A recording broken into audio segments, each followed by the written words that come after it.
Halo, selamat pagi, selamat datang kembali di channel YouTube Durian. Channel ini akan membahas mengenai seluk-beluk pengembangan perkebunan durian varietas unggul.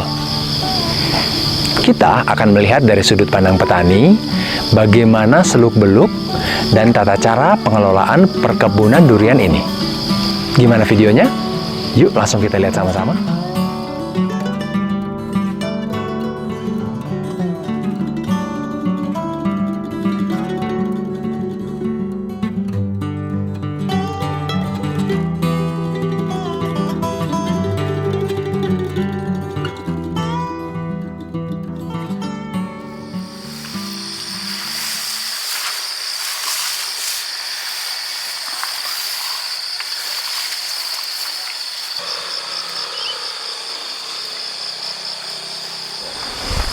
Jadi kita bibitkan salak.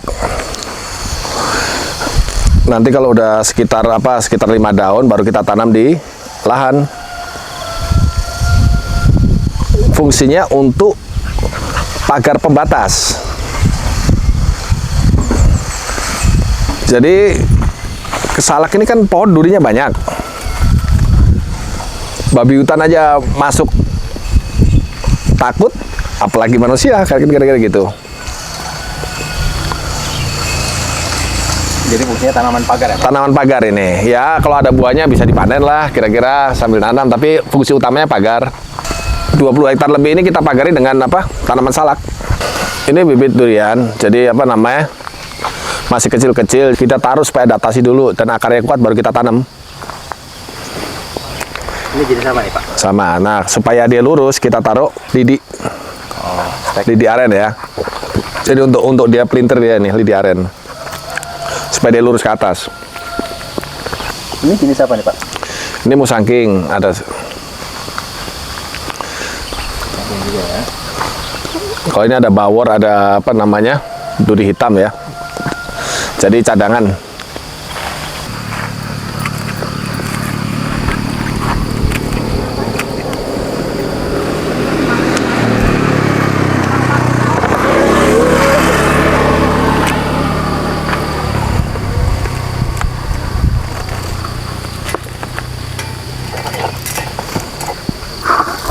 Ini gardenia buat apa?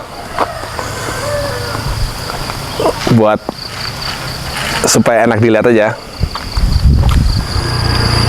Kita tanam ada 5 nih, mame sapote. Terus pinggir-pinggir ini tanaman pohon pelangi, eukaliptus. Terus pinggir yang sebelah sini kita tanam tabebuya, ada ini 4 jenis warna. Terus di sela-sela pagar tanamin buah naga.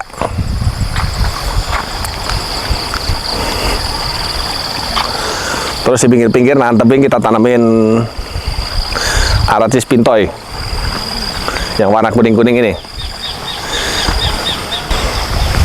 Ini ada Pak Tato yang kerjanya ngerawat sekitar villa. Rawat tanaman, tukang kebun di sekitar sini, bersih-bersih.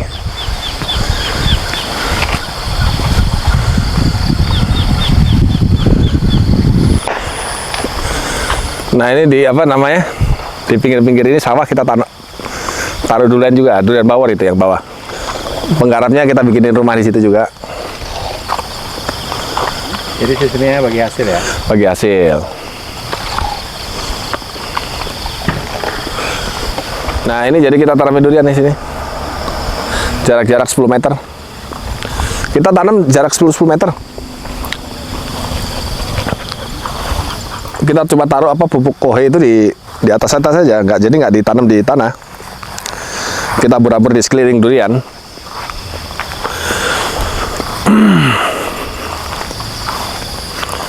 Ini kan. Ini diaplikasikan kohe ini dari usia berapa bulan tanam? Setelah 6 bulan ya baru kita berani taruh kohe. Setelah 6 bulan dia hidup, segar, baru kita aplikasi kohe samping-samping. Udah dia adaptasi dulu ya. Jadi tanam, diadaptasi, baru kita taruh. Kohe pun kita taruh dulu di sini. Setelah sekitar 6 bulan dia terfermentasi tumbuh rumput, baru kita tebar.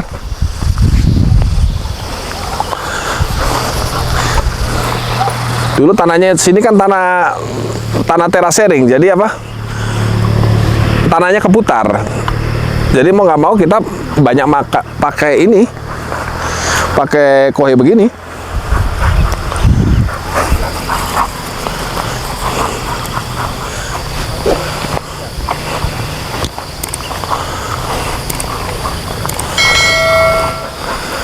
Jaga sawah.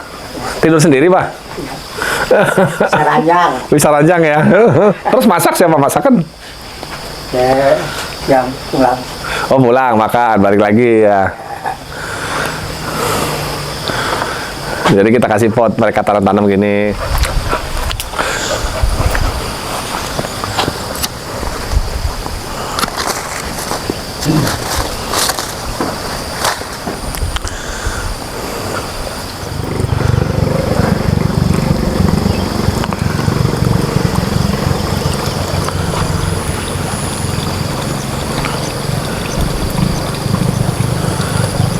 Ini pohon pala.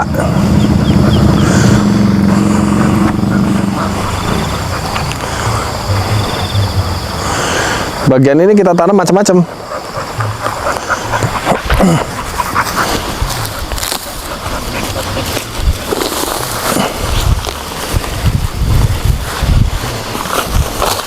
Kalau saluran air ini, jadi kalau ini kan karena lembah, jadi kalau ada pas hujan besar, air dibuang di saluran air ini. Jadi supaya tidak mengurus tanah begitu. Supaya tidak mengurus tanah. Contoh ini. Nah, di antara terasering itu ada saluran yang mengarah ke arah apa namanya? Ke arah saluran itu.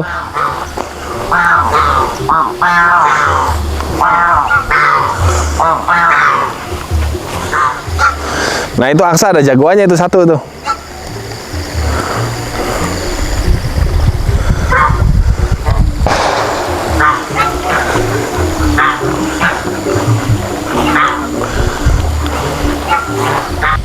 Nah, ini pohon apa nih, Pak? Alpukat ya? Alpukat Mickey Marcus. Terus ada kendil. Berapa varian? Macam-macam udah tanam.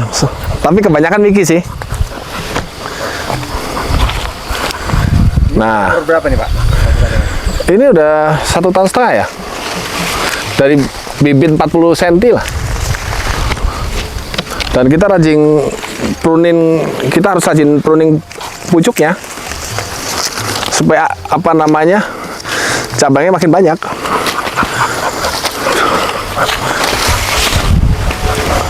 Nah, usia berapa dia mulai berbuah? 4 tahun ya paling kira-kira. 4 tahun ya.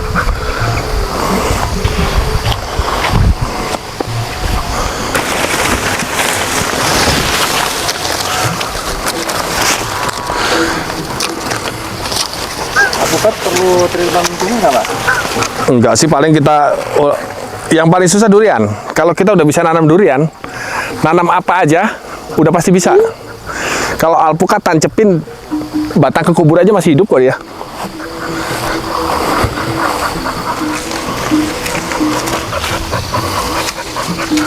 Jadi ini supaya nambah Nambah cabang. Karena kan alpukat buahnya di ujung cabang.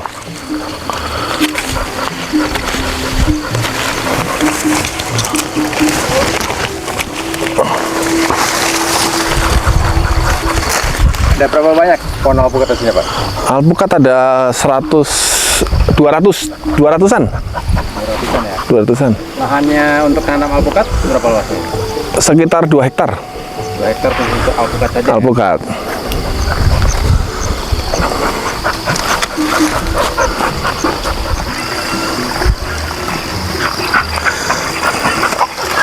Mata air kita ini.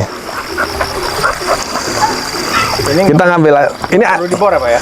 nggak perlu, ini air keluar dari itu. Dulu jadi waktu awalnya ada mata air, terus kita kasih batu-batu dikeluarin sini. Jadi yang ke arah pipanya asalnya dari sini, Pak ya? Ya, dari sini semua. Teman-teman, itu mata air langsung dari bumi.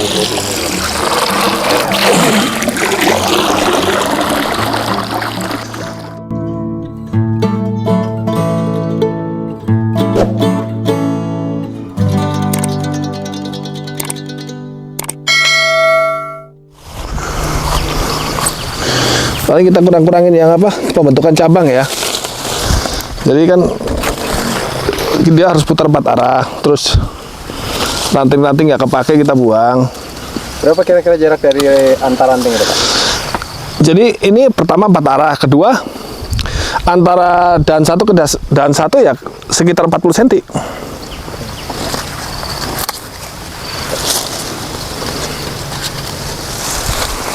Terus yang antara sini kita kurangin. Terus kita kurangin begini. Tapi bertahap ya, nggak bisa langsung ya. Kita ini ya potong nih.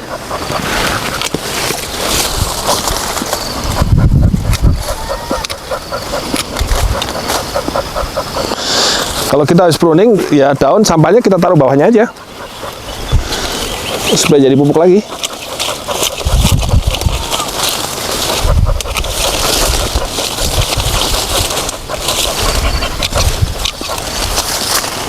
Ya masih pruning tipis-tipis lah sambil jalan, nggak langsung apa namanya pruning total.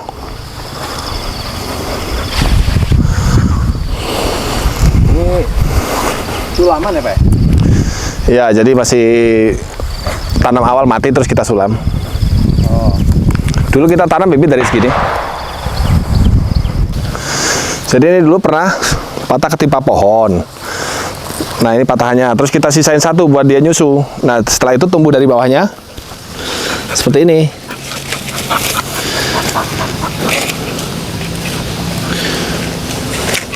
Banyak tunas air kita potongin ya, supaya dia nggak jadi besar dia.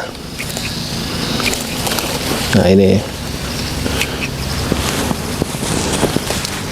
Nih, ini kita harus pertahankan. Kalau nggak dia mati.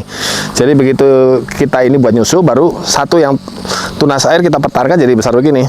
3 bulan lalu ini patah.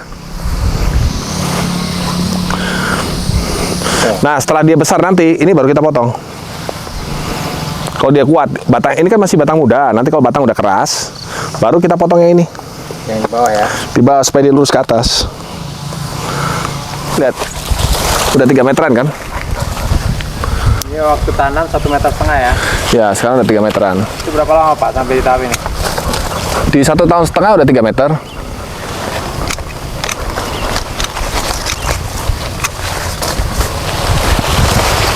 Jadi kita pruning itu sambil jalan, lihat dikit-dikit. Jadi kita ke kebun harus bawa gunting. Contoh nih di sini. Ini batang ini sama ini terlalu dekat, ya kan? Nah ini kita buang. Ini sama ini terlalu dekat, ini kita buang. Buah sama buah jangan nempel. Kira-kira itu intinya. Kalau dia produksi kan, jangan sampai nempel. Nah, Pak, itu ketika pruning, potongan dari batang utama disisakan berapa senti? Kalau yang ini, jadi kita sisakan sekitar 1 cm. Nanti setelah itu dia kering. Supaya tidak melukai batang utama gitu? Ya, batang-batang seperti ini. Ini kan batang primer, batang sekunder ya. Ini primernya, terus sekundernya. Kita batang primernya kita buat lurus. Satu ini.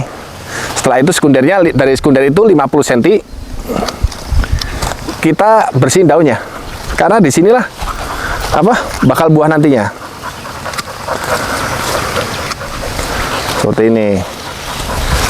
Nah ini udah hampir menyebar 4 arah.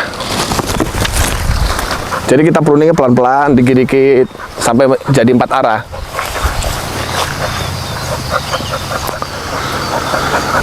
Ini juga sama, ini jadi 4 arah kan.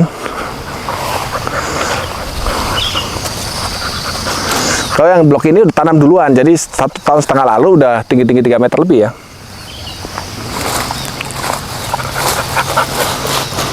Batang udah sebesar ini. Berapa kira-kira diameternya tuh? 15 cm ada nggak? Ini antara 7-10 cm. Kalau kelilingnya sekitar 25. Karena daun-daun yang ini diikat, Pak, ya, di treatment. Jadi yang terlalu ke atas kita tarikin.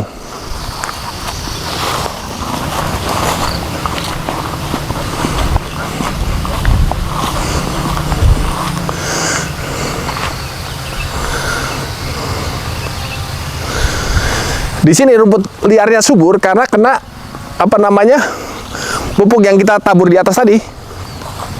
Jadi seperti ini. Sebelah sana itu waduk, Pak. Itu waduk Cirata. Waduk Cirata sebelah sana ya. Terlihat dari sini. Jadi untuk pupuk kandang, kalau kita tabur di atas ya, nggak akan jadi masalah. Kalau kita tanam banyak masalahnya. Jadi kita cuma tabur di atas sekitar 30 cm dari pangkal batang, baru melebar keluar. Lihat aja dari hasil pemukaan rumputnya subur. Berarti artinya kohe ini sudah terfermentasi.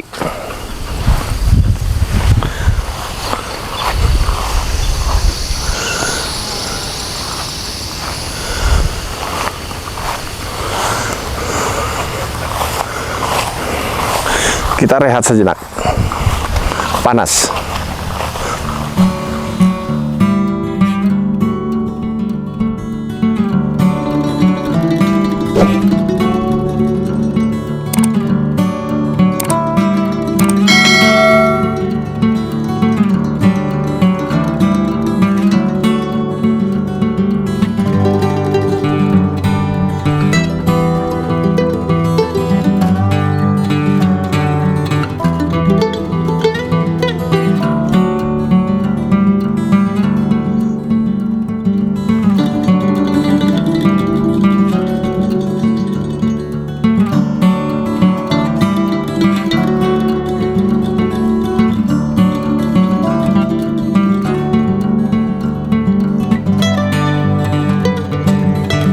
Oke, luasan sebelah sana masih berapa hektar lagi, Pak, yang belum ditanam?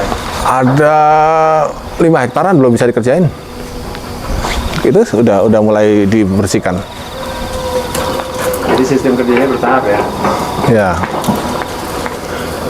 Ya, jadi kita sambil ngerawat, semprot, siram.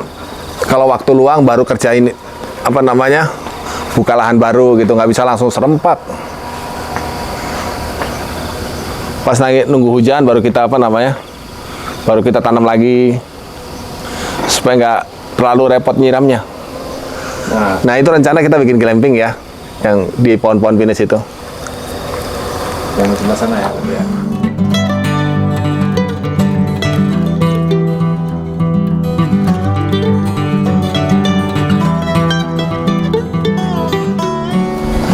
Ada 2000 meter kita bikin sawah. Oh. Ini yang masih sistem bagi hasil ya? Ya, bagi hasil semua. Jadi kita kan karyawan, kita kasih beras. Jadi hasil dari padi ini buat makan karyawan sih.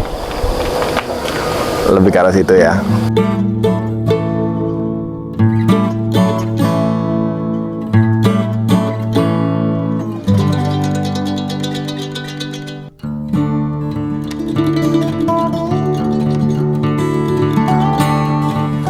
Jadi ini kita tanam, terus kita bikin busut, ya kan? Kita tanam itu caranya, kita gali lubang, terus kita tutup lagi, kita taruh di atas lubang. Setelah itu baru kita uruk samping. Uruk samping begitu dia udah sehat, baru kita taruh pupuk kandang 2 biji, 50 kilo 2 biji. Kita taruh sekitar setengah meter. Nah, setelah dia sudah terfermentasi, baru kita hambur begini. Pupuk lubang berapa senti, Pak, ke bawah? Sekitar 80 cm ya. Tapi kita timbun lagi rata tanah. Kita beli pupuk pun itu pupuk sudah terfermentasi. Tinggal kita aplikasikan, tetap kita tunggu sampai dia hancur, rumputnya tumbuh, baru kita taburkan. Jadi gini, dulu ini kan kita tanah cut and fill. Jadi cut and fill tuh udah segala macam unsur hara yang itu sudah keputar. Jadi apa namanya? Kita ini tanah dasar. Jadi untuk kita mengembalikan unsur hara, kita main di pupuk kandang. Kita 2 tahunan kita pakai apa namanya? Pupuk kandang ya, sampai radius sekitar 2-3 meter ya. Setelah itu baru kita pakai pupuk kimia. Jadi fungsi utamanya itu mengembalikan unsur hara makro yang hilang karena tanah cut and fill terputar tadi. Jadi kalau KTN Enfield itu kelemahannya unsur haranya itu kita perlu effort yang lebih untuk mengembalikan itu. Nah, kalau dari lihat kita dari daun sudah kelihatan kan indikasinya ya. Dia udah sehat ini. Setelah 2 tahun kita baru main NPK semua, tapi masih tahun 2 tahun pertama kita masih pupuk kandang. Tapi itu bukan pengaplikasiannya setelah kita tanam sekitar jarak 2 bulan baru kita pupuk kandang. Jadi kita tanam dulu, dia sehat, baru kita taruh pupuk kandang di sampingnya. Nah, pertumbuhannya pesat seperti ini. Bisa dilihat dari sinilah.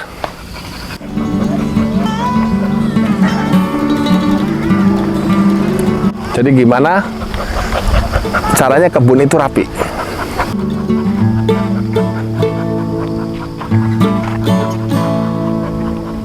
Estetik ya.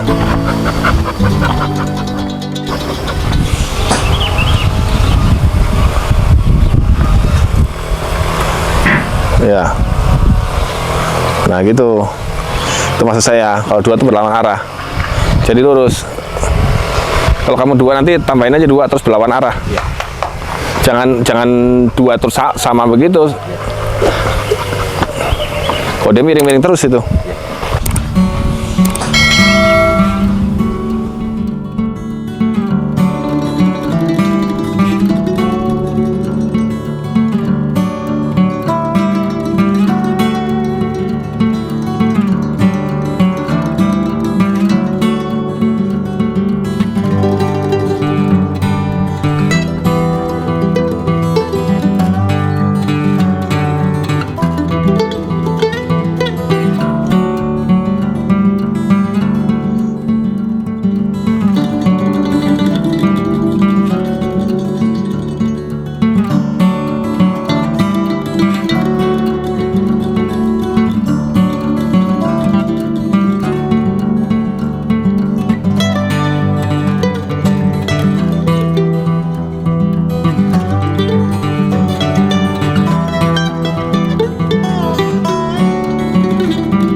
Sobat Durian, saat ini sekitar pukul 1 siang.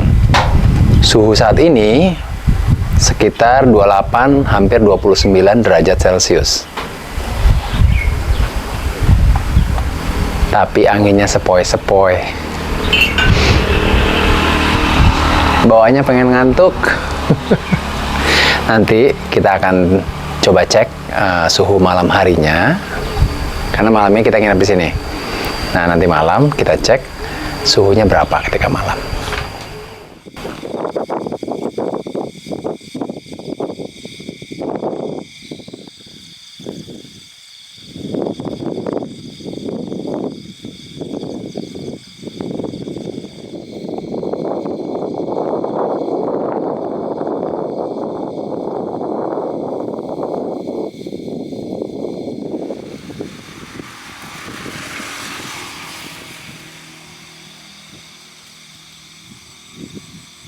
Baiklah Sobat Durian, saat ini waktu menunjukkan pukul 10 malam. Suhu saat ini di termometer ini 22 derajat Celcius. Cukup sejuk sebenarnya, tapi anginnya. Jadi posisi tempat ini yang berada di antara 2 bukit, diceruk ya, sehingga membuat jalur lembahnya itu seperti sungai, tapi alirannya adalah aliran angin. Anginnya cukup menusuk ketika malam hari. Baiklah Sobat Durian, demikianlah video kali ini. Semoga video ini bermanfaat untuk kalian semua. Kami juga mengucapkan terima kasih atas partisipasi Sobat Durian dalam pengembangan channel ini.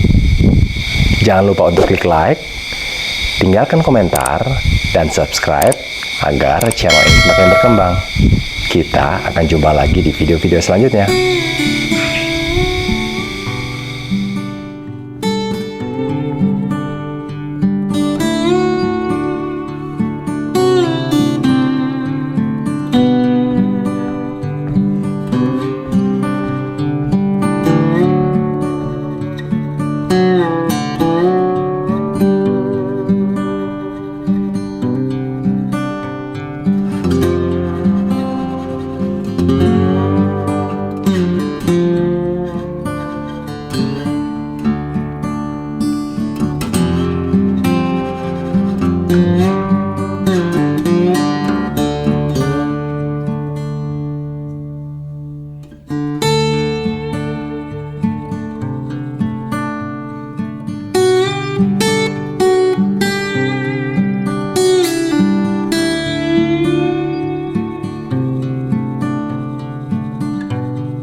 you.